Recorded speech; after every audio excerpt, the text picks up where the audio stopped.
And a pleasant good afternoon. There's our guest. You'll see him in just a second and hear no more. There we all are. I'm Ernesto Garcia, and this is the Mesilla Valley News Sports Podcast from the Broken Spoke Taphouse here today. And we are going to be talking some high school prep tennis here in just a bit. We'll get things started off first talking about some of the big headlines. Obviously, the Aggies are without a men's head basketball coach. Who's going to get that job? Well, we're going to find out sometime soon. Mario Mocha interviewing this week. James Miller's associate's head coach is interviewing for the job, one of the top candidates. But, of course, I think there's a lot of people online that have said it best. Wait and be patient. Let's see what they can bring out here. It is a business form, and trust me, this has become a big business. We don't have the big dollars to bring in a big-time coach, but there is a lot of chances and opportunities and some great parts here. And, of course, probably the next big stepping ground for whoever they get. We'll soon talk to Mario Mocha, hopefully in the next couple of days, or as the new men's basketball coach comes along. We got a few more weeks to go before we get to our spring finale. But, of course, we got a lot of spring sports going on. The big headlines are coming up right now as well, including Mike Tirico making it to Sunday Night Football, which was already expected. Al Michaels to Thursday Night Football. And on the tennis side, we'll get to that one with the big headline in that one in just a sec. But first, I want to remind people to come on out to the Broken Spoke Taphouse. Come on by. Great specials, great atmosphere. And I tell you what, we got the sun breaking in. We had clouds all afternoon. And then all of a sudden, the sun comes in here. And it was like, well, okay. So we didn't expect that to happen. But it is here. And we'll talk more about that throughout the evening about all the great specials, great drink specials. I want to thank everybody who came out for Midget Warrior Wrestling, part of the big activities that were going on a packed house here, up to capacity on St. Paddy's Day here at the Amador Live and at the Broken Spoke Taphouse. The Amador Eatery and Entertainment District certainly delivered along with the rest of downtown. Downtown, no doubt, is the place to be for St. Paddy's Day here in Las Cruces. And there was just some green beer. Oh, yeah, and an Aggie basketball win to make it good last Thursday. Amador Days is coming up. Make sure to get your tickets online through the Amador Live website or the Amador Live Facebook fan page. All right, we're going to talk about one other big headline that happened in tennis. Rafael Nadal is going to be out 6 weeks, fractured rib. And joining me to talk a little bit about that and along with more, what's going on in prep high school basketball, I got James Alba. He's a Centennial High boys and girls tennis coach. A broken rib, not something fun to play with in tennis, and he was playing through it in the last couple of tournaments. Absolutely not. That's something, especially with your serve and your forehand, all that torque and the way those guys hit. Like, I've been at Indian Wells and sat 2 rows behind. That would hurt. That would hurt. And I tell you what, I think he was playing because obviously trying to be competitive out there and go through. But tennis is a sport where you can hurt yourself pretty bad. And sometimes 100%. You can disguise it pretty well. Yeah. But like I said, with the ribs, the extension on a serve and kind of going over your head. And those guys are athletes. I think sometimes people say, like, we were talking before about tennis, like, is it the athletes? Go watch a match and see the top spin on that ball and see guys that, kind of led the way with that was Agassi as far as reformed himself in his 30s. And I'm actually reading his book right now. It's phenomenal. His autobiography. What's his autobiography called? I think it's called Open. Open. Okay. It's there was some matches there that I would see him down 2 sets and he'd come back and rally and win. And I mean, you would just see the sweat on this man because he played for 3 hours or so 100%. Trying to come back in something like that. And we forget just how him and Pete Sampras really changed the game back 100%. In that was our era, right? Monica Seles. Later, Steffi Graf. But yeah, those two. In the Nike commercials, remember when we were growing up? That was legit. No, but you know what? It's funny. You and I can go back and talk history here. By the way, we're around the same age, so we were having a nice little conversation beforehand, talking about our high school days back in the day. And yes, those two dominated while we were in high school. But growing up, it was the McEnroe, it was the Borgs and Connors. 30 for 30. There's phenomenal 30 for 30s on that. I love that. I love that those are there. Excellent. All right. Well, James Alba, he is the coach. Your team is already in mid-swing, and a couple of bridesmaids, never the bride scenarios for your team so far. How's your season gone up to this point? As you got a break this weekend, it looks like they made the scheduling work for spring break. Which I think you would have preferred everyone to play, but I'm sure that's what ended up happening. How's your season gone from that early part up to this point? Yeah, like I said, so our guys, first off, give credit to the old coach. Her name's Kathy Albertson. She left me a phenomenal program. I believe the guys have won 6 district titles in a row for team. That's kind of what I'm about as the team of itself, but I ran into a really good boys program. And the girls graduated 5 out of the 6 seniors from the top 6. But like I said, they're rebuilding. So Grace Chang's the number 1. She went to state finals doubles last year, took 2nd. And then we have a freshman named Aaron Lee, who's going to be a stud, absolute stud. And with the 3 through 6 through 7, Some new people playing varsity have never played before, but we're working at it. And like I said, keeping it competitive out there. I like that Pete Carroll action. Get out there and let's compete. That's what we want to do. You talk a lot of football, so you came from what type of background? Didn't seem like tennis was the first sport for you. 100%. Well, I'll give you a funny story. If you walk into the Pan Am and you look up at the sky and see number 35, that's my dad, Abelardo Alba. Is from Deming, and three of my uncles play at New Mexico State. He got into the Hall of Fame. So it's kind of a cool deal. You know what I mean? My brother was a stud at Oñate High School. Sorry, Oregon Mountain. It was Oñate back in the day.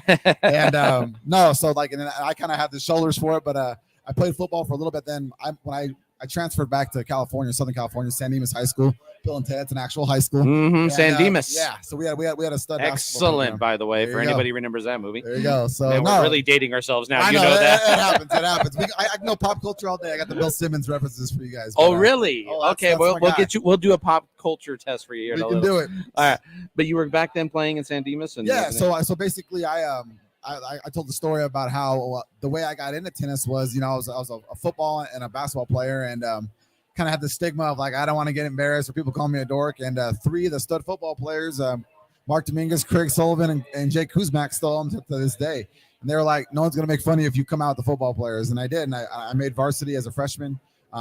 It was a great, I love the game. It was kind of cool. It's just, like I said, not to be a quote unquote country club kid, which there's nothing wrong with if you have the monetary means to do so. We did not. And so I kind of got into just being a good athlete, and I got to play partially. And I can give you a segue too for kind of bouncing over the place. My college basketball coach was Jim Hayford, who coached for Seattle University. Okay. And so he actually, when he comes to town, I went to dinner, and he unfortunately got let go. But I golfed with Chris Jans. We kind of spoke about Jim Hayford, and Jans is an awesome guy. They're gonna miss him. Cruz is, as you know, it's we had him for a couple years actually than we could have, and he's a stud. He's a great coach, and he's an even better guy. So you were a basketball, football guy. Then which coach said it was okay to play tennis? Well, like I said, if it wasn't for those three varsity football guys, that's kind of what was probably my best sport. I told everybody I played college basketball, but I was a better tennis player, and I was the number 6 under Jeff Nelson in Sioux Falls, South Dakota, small NAIA school. They are Division II now, but that's where I got my bread and butter. I had three buddies that I grew up with in Southern California that were stud basketball players, all league champions, all CIF. CIF is what they call over there. And I kind of hitched a ride, so to speak. They had full rides. I was partial. I had academic scholarship, tennis, and basketball. But Sioux Falls, South Dakota treated me right, man. It was about two and a half of the best years of my life. I still go back there and visit some buddies who got caught in that cold, but your boy had to move back to Southern California after I was done. Well, you know what? Nothing wrong with SoCal. Seems like you love it in that area. What brought you back to Las Cruces? I have family, so the hidden thing I didn't tell you yet is my sister is actually the principal at LCHS. Michelle Ronga is my sister, and my brother is retired LCPD. So I have family roots here. My mom's here as well. So, like I said, we lived here for 4 years. And for me, I was actually, that's how me and Max get along. I was running a restaurant, bartending, managing for about 15 years. And finally, your boy was getting too old, and I wanted to settle down. So now I teach full-time at Centennial High School. I do special ed inclusion, and I absolutely love it. I have the greatest boss in the world, Mrs. Hindi, Mrs. Hash, and I just got a lot of support, and it's been a blessing for me. So how did you end up getting the coaching job at Centennial High School?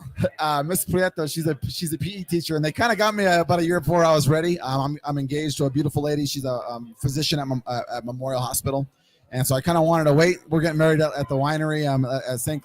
Lascombs now, I guess. And basically, she had kind of found out about my resume, and they put the full court press, so to speak. The full court press. And they Coach Albertson, like I said, left me a great program, and they a couple kids kind of approached me, and I couldn't say no to the kids. You know what I mean?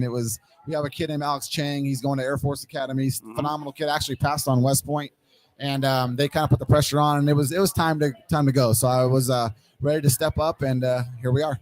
Well, I'll tell you what, it's great to have you. So this is year 1 for you coaching here? Sir. Yes, sir. And so how was it a few weeks ago at a Las Cruces High meet with your sister there, ready to pick on you a little bit, saying, go Bulldogs, because if I know anything about your sister as a principal, it's all about the Bulldogs. You are correct in that aspect. And when I wear the red and the gold and the black, it's one of those things where I get made fun of at family dinners, but it is what it is. So like I said, it's a family rivalry. I have 2 nieces.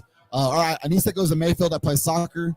My her kids play soccer and then baseball over at Cruces. So we're kind of spread out all over the place. 3 high schools kind of running it that way. Yeah, no, you've been have a part to every high school going through, and you were at Oñate. So yes, but it is a town like this. This is how Las Cruces is. It is. So sibling rivalries, but like I said, we keep it cordial, and it doesn't affect family dinners on Sundays. I'm sorry, your sister does not keep it not keep it civil. Blue and red, that's you think?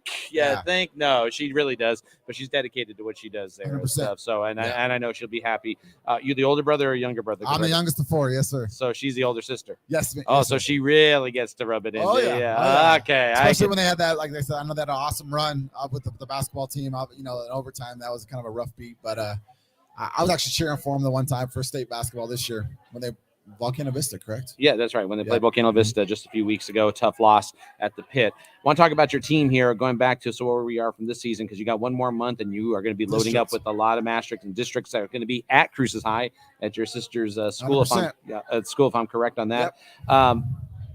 It seems like a lot of matches have been close. Second place, no first place as much yet so far. You got a couple of wins that needed to happen, and you were just right there on the cusp of things. What happened on some of these meets prior, even the Centennial Oregon Mountain one where you were second, and the Cruces one that was just recent? 100%. So like I told you, we were missing a couple guys. We were missing Mitchell Vogel, who was at mock trial. I think he's only played 2 out of our 5 tournaments. And then we had a couple of injuries, but like I said, no excuses at the end of the day. Let next man up, right? So I'm excited about our chances, especially with our men's team for district. Like I told you, favorites don't mean anything until you go out on the court and finish it. So I'm excited about the thing. As far as singles goes, we got Mitchell Vogel now exchange up top. Max's son Jack's a stud doubles player. Sebastian Alvarez, Mateo, and also Adam Holmes is a senior. So we have 3 seniors, so they got the experience on that. They've been around, they know what to do, and that's kind of what I think my job with these guys is, like I said, not being the country club guy. Very, very momentum's big in high school tennis. So you say country club, it seems like that is just an idea of, and maybe it is a stereotype that has followed the sport for years, but it's anything but that for the people where you like, even if you read Andre Agassi's part or anybody else. But there is that mentality that comes through that it's only monetary for certain kids who can afford it. I believe all the high schools here in this program have a system that will help out people who would never think about playing, give them a chance to play and help them get rackets and everything else they need. 100%. And that's kind of the goal too, is like, I know we did a fundraising thing. It's like, it's equal opportunity for me where I coach. Like I said, whether you have this much or that much, I'm going to make sure my kid has a racket, he has supplies and everything else. And that you want to recruit, right? So for me being a first year coach, like I said, I'm on campus. I want to build a program like how Kathy had it. And so kind of keep the legacy going, but also, maybe go get a football player or a basketball player who had the same stigma that I faced of, well, it's tennis, I don't want to go out. And it's like, why not? They pay for my partial for my college. And so I try to kind of, you can be a tough tennis player. Let's put it that way. It doesn't have to be all, like I said, it's no offense to the country club people. It's just more of, you could be blue collar out there too. We work our tail off. Ask my guys, they run, they don't like it. And I had a legendary basketball coach, his name is Gary Preston, at St. James High School, got retired into the Hall of Fame. And I grew up with that guy where it was, you look at the banners and you didn't ask questions. It's a little bit different now, as you know. Yes, it's very much different. Yeah. So, and I've had to adapt or die. And I realized if you don't, it's a different thing. You don't just, you got to kind of earn their respect too. Okay, I'm going to put a scenario for you. Coach Alba, James Alba from Centennial High School. All right, you're there. This is year 1. You're looking ahead to year 2. You mentioned about getting a football player, a basketball player, and you might be surprised. You see a lot of kids down on their phones just walking on hallways. What do you tell them to say, hey, why don't you try this sport? What do you want to see here? What can you bring to them? How do you get them to even want to start thinking about tennis? I think the main thing is I try to use my story of kind of like, I made fun of it too, or I was basically insecure. Let's be honest. When you're 14, 18 years old. That's everybody in radio and television. So. There you go. There you go. I mean, but it's one of those things where like I said, they see me. I'm a decent sized guy. I'm not massive, but I mean, they're like, you play tennis? And I said, yeah. And I said, I go back to pay for partially in my school. And it taught me a lot about, like, there's etiquette involved. It's like golf. That's one of those things. And we abide by rules, but we also compete. We're out there cheering each other on. And it's, it can get loud and it can get boisterous. I don't know if Cruces has got, you might know the kid. I think he signed for Western New Mexico for football, about 6'5", about 3+. He's out there playing doubles tennis. Was that Mark Lopez' son? Or? No. I can't remember his name. I'll find out for you. But they got 2 football players who are out there and they rush the net. they're coordinated, and that's half the thing. Like you said, playing different sports. When I was brought up, you wanted kids to play multiple sports. I think that's kind of gone away. I think you might agree with that, especially with travel ball being year round. I can't say I agree with it, but I'm also not a parent. I've heard certain parents tell me, well, he's got to be year round. Otherwise, he's, little Joey's not going to be this and that. And I can't say I agree with that, but I'm a fair debate. We can open it for conversation. I just think that the more sports you play, the more coordination it's going to bring, more camaraderie it's going to bring, the better leaders it brings. That's just a personal opinion of me. Well, I also think you're also competing in a new world here where it wasn't like us, where we were just happy to have a beeper and a big brick as a phone back in our day. Now you're looking at, and we had them flipping by that point too. Don't worry. Yes, sir. But here you now look ahead, and it is very much competing. You're competing against an E-League now. Competing against, and I'll even have an E-League coach on here, not from long ago, and because it's under the NMAA, and you're really competing against kids who, the attention span is not there. It is certainly a lot different, and it's certainly quick to fast, and it almost has become a content creator. You're going up against kids who feel that they can be content creators in this part, and then the sports become secondary. 100%. And I'll be honest with you, we had a little powwow amongst our team about kind of like, commitment stuff, and they're great kids. We're just trying to teach them about, like I said, if you have multiple obligations, that also means you have multiple commitments. And we just ask for a fair shake of, like, if you're going to go to orchestra one day or mock trial one day or student council one day, the tennis team needs you too. But isn't that the toughest part of the challenge as a coach? I mean, you've got parents that are pushing their kids, saying you need to do this, this, and this. It almost feels like parents today are more rushed than we've ever been to make sure our kids are into everything that they can be in. Be in this club, do this, do this. It looks good on this, it looks good on that. But yet, it's now like, okay, but they also now are, like you said, missing commitments. And sometimes, oh, wow, they missed a match. Yeah. That's not what you want to happen. 100%. It's almost, my joke was, did you read my journal? Because I don't have a journal, but that's kind of what I was thinking, was like, hey, man, like, the multiple commitments and the resume building, and that's fine. But also you gotta respect the commitment. You know what I mean? Like, I'm out here, and as you know, the stipends, let's not get into that. That's a whole different thing. For what we do, like I said, I'm not coaching just one team. I'm coaching the guys, the girls, and everybody in between. And that's my accountability. Is I took that job. But also, you know what I mean? Like, when you go out there and you put those hours in. Prime example: when we go play in El Paso, I'm at Centennial High at 6:30 in the morning. I'm not getting home till 7 p.m. It's a long day, man. And so for me, I don't mind doing it for the kids. Obviously, it's not for the money. I've coached since 2003 back in Cali. We had a very successful program. But same thing, I'm from a little different cloth, cut from different cloth, I tell these guys, and I am going to get a little more in your face. And that's not the tennis way, so to speak. But for me, I wasn't a tennis kid. You know what I mean? It became one of those things that I loved. But I want to tell these guys, you can still compete, as you know, basketball, football, baseball. Mm-hmm. So I asked one of them, I'll give you an example of a true life situation. I said, what do you think Coach Ocampo, who I'm a buddy with, Coach Ocampo would say if the star quarterback missed a couple practices for whatever it was? I said, do you think there'd be a penalty? Well, yeah, Coach, he wouldn't miss it. I said, so then why do you guys not belittle yourself, but why don't you take it the same way? You're still a sport. Why can't you be as big as football, basketball, and baseball?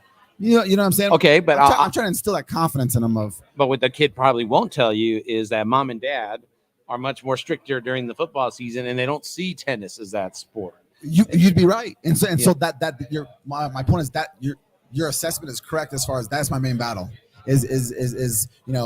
When we had our little powwow, they were like, well, education's first. And I said, I understand that. Mm-hmm. And I looked at every one of them in the eyes and said, have I ever said, no, you can't go to this? And they said, no, Coach. And I said, that's the tough part of my job. You know what I mean? And saying they're legitimate reasons. They're not lying, saying they're going to whatever else and going with their girlfriend. They're going to an education thing or a band thing.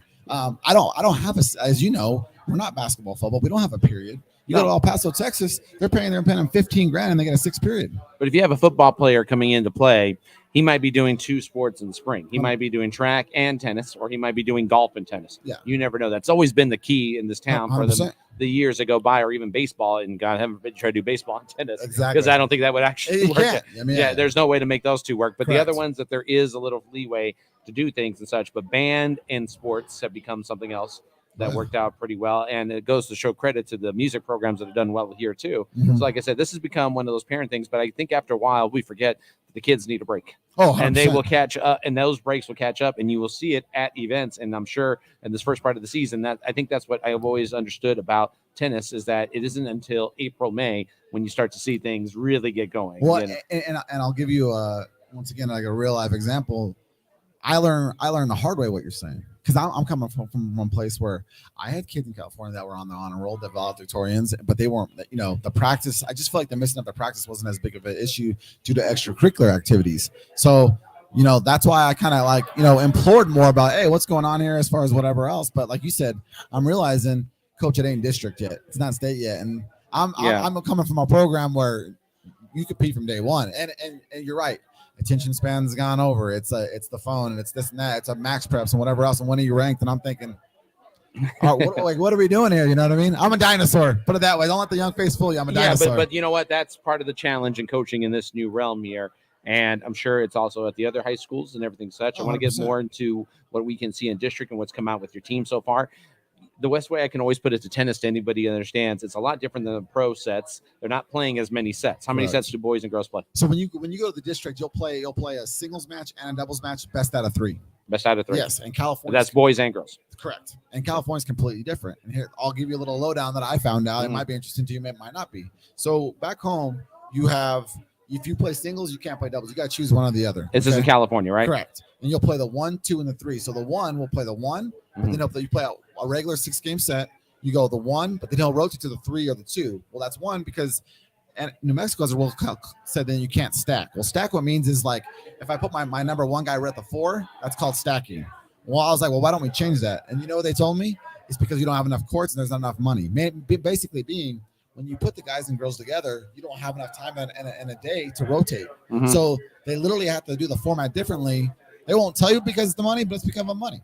They should have a JV and a varsity, in my opinion, my humble opinion. In New Mexico, correct. That's the sports. And that, like I said, if you want to build it up, well, there's not a market for it. Well, you've never really pushed for it. I understand guys like I said, I'm new to the area, but guys like Gadsden, some of those guys struggle for a team. But what about Centennial that has 25 to 30 kids sometimes? So we get the raw deal because what? Because, you know what I mean? And there's other teams that want to play the JV thing. Yeah, but in Centennial, they have the most courts out of anyone right now, don't they? We have 6, and I believe, I think Cruiser says the same amount. We have 6, and we don't have lights either, but we have 6 courts, yeah. Is lighting needing to be brought in, do you think? Or do you think I was told that it was from my awesome athletic director, Mr. David Carrillo, that it was like a light pollution thing. Also told us, that's what they said, but I was wondering why a school with a beautiful facility, as Centennial is, with only 11 years old, they didn't put lights in, but I was told it was a light pollution thing. Well, exactly. if this is the case, why don't we just build a center right next to the baseball fields? Right there, we have some room if we can get it. But yes, so it's been interesting, though. Like I said, as you know, politics do exist in a small town, and I'm kind of learning the ropes, and so trying to keep the mouth shut and listen more. I guess that finally explains it. After all these years, we never had lights at the high school, so you play early at 9, and in the spring, thankfully enough, now that the time change has happened and probably will stay permanent after next year, you can have those games during the day. But it also, I remember I had a foreign exchange student who played high school tennis for Mayfield, and he could end up playing 2 or 3 matches, like you said, stacking. So he could play in a singles and then go help out his teammate in a doubles. Correct. And, somebody got hurt, and he's going to be in another doubles. Yeah. And that player could get really 4 matches in one day. Yeah, and that's the thing, too. So for tournaments, there's pros and cons of the tournaments. I can tell you that their pros is if I'm just saying this right, someone coach can call in, and if I'm wrong, but I think you only get 11 matches. Once again, a funding thing. In New Mexico or in California, we were playing strictly dual matches. The duels when I play Mayfield or I play Cruces. Yeah. While here, the reason what I was told why they do tournaments is you can play X amount of teams in one day and count it as one match, which makes sense. They're kind of going, I don't want to say going around the rules, but they're saying, hey, let's play kids from just past tournament. We had an awesome tournament with some studs. Farmington, Hobbs, Carlsbad, and there's one more I can't think of, but those were some great teams. And we competed, but we beat Carlsbad and then we lost 2. But those are some stud teams. But it's good because from what I was told, that we kind of beat up people in the past. So when we go to state, we got walloped. So I told my guys, this is good for you. It's okay to, as you know, you can learn through adversity. I don't want us to sweep everybody and do whatever else. You're not really learning from that. You're learning when you're getting your tail kicked in and kind of going to those 3-set matches, which we had about 5 against Hobbs. You learn something about yourself. You know what I mean? And that's for me. They get down themselves. My thing is between the ears. All right, what can we do? Momentum. Like I said, I've beaten many of kids at a better skill level, but when I'm up here, and that's what these guys are trying to get. And I am aggressive. I am kind of every blue moon a four-letter profanity might come out, and they're not used to that. And that's okay. And I tell them that's an insecurity on my part. I shouldn't say any profanity words, but I am who I am right at the end of the day, and I like to compete. Well, tennis, like golf, to me, seems like an expensive sport because you got to get the clubs. For tennis, obviously, you got to get the rackets. rackets have gone up in price. Tennis balls are back up in price. It's not like where it was at Walmart where I go buy them in the old days.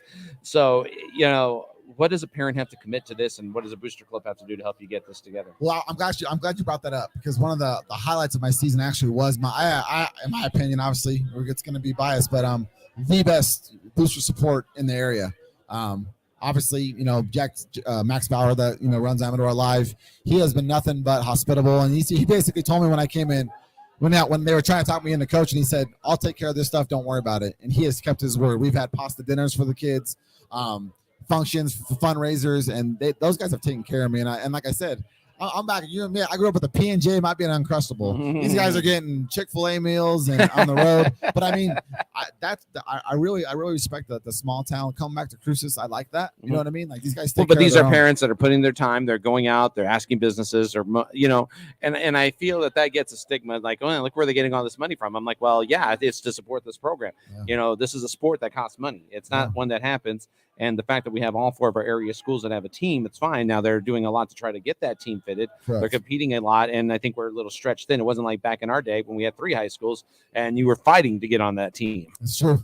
That's a big difference, too. And, speaking of coaches, I want to give a big shout-out to Judy Harless at Mayfield and Coach Joseph Comque at Oregon Mountain. They have helped me immensely as far as, like I said, I came in there, and you can tell I have no problem talking. So, but you're learning. You're going to ask the questions. 100%. So I'm over at the rules convention on a 76 coaches for Zoom, and I'm just piping up, being like, "Hey, well, why are we doing it this way?" And then one of the farmer team guys reached out and said, "Here's why we don't have a guys and a girls team," and kind of explain the transportation of it. And so those guys have really helped me a lot. Like in our tournaments that we hosted, one with Oregon Mountain and one with Mayfield. Those coaches basically led the way, and I kind of followed. So I really wanted to give them a shout out, because they didn't have to do that for me. They could have just been like, "Hey, learn it yourself." And I've been really happy with the support I've received. All right, I'm going to bring up the schedule here so people can see. This is on maxpreps.com, because talk about a April to remember. And this happens in all the tennis teams. They're all going that way. If I look closely at your schedule here, and I'm going to go ahead and make this full screen here so people can see this, and they know exactly what's going on. We're going to take a look at your schedule as it breaks down here. Okay. And you go right off the bat, and you're looking at Alamo.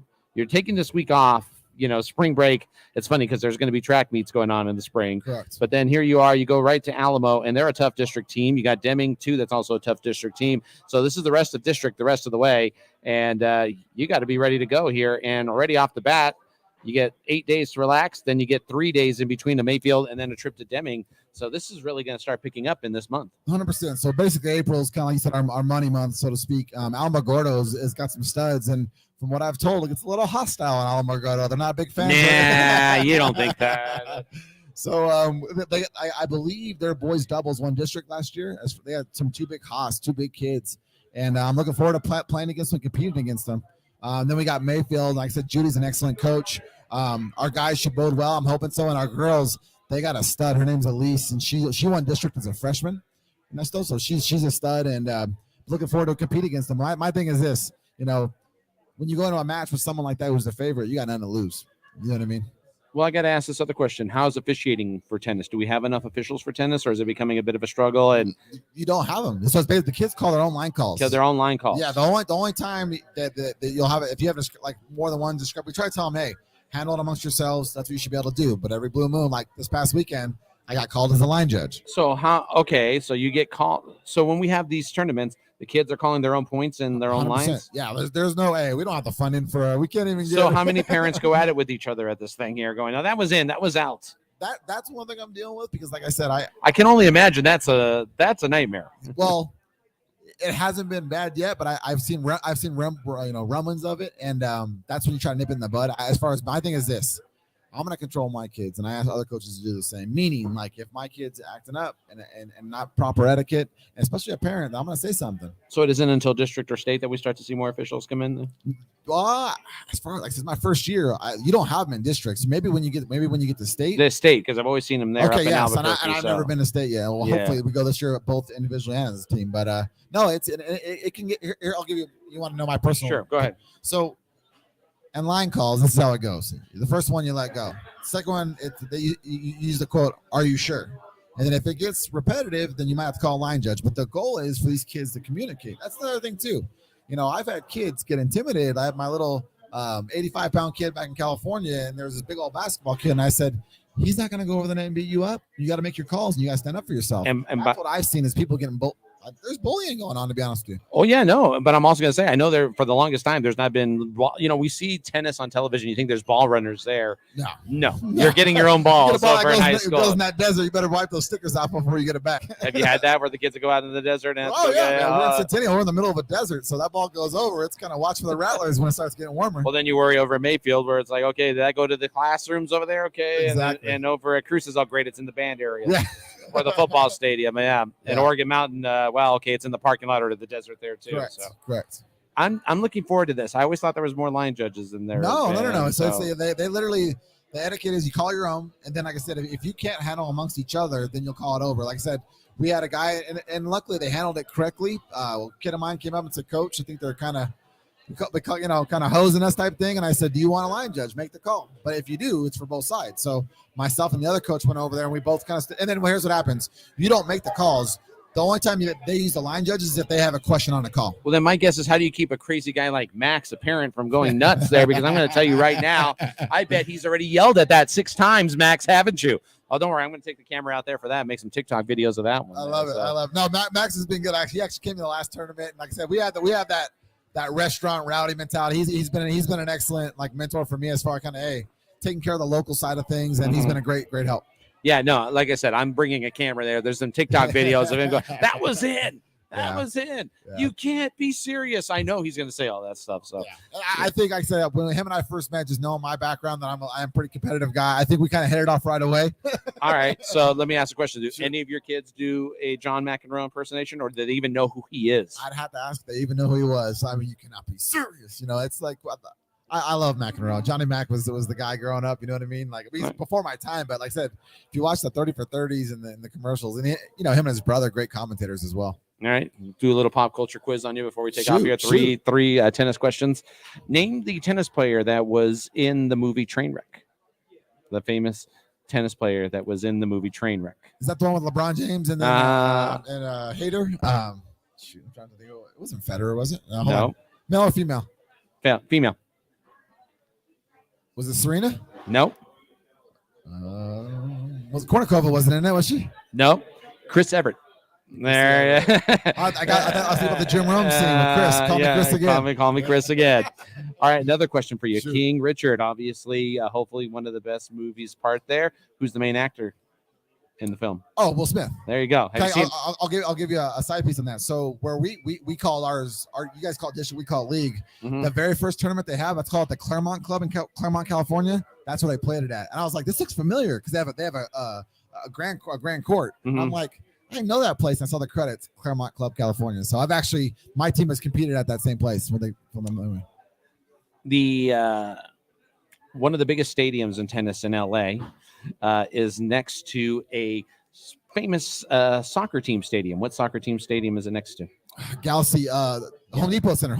The Dignity Center or Home Depot. Yeah. They used to call it the StubHub Center, but it's not exactly. not that way. Things, just like kind of we the Honda Center was before, you know what I mean, like where the Ducks play, and then I'm a big Angels fan. I'm not a Dodger fan, which you can get beat up in my neck of the woods for saying that. But I was even though I lived in San Dimas, was probably about 40 minutes outside of LA, and then 25 from Orange County. But I was a Halo guy. Bill and Ted's Excellent Adventure. Who played the character Rufus?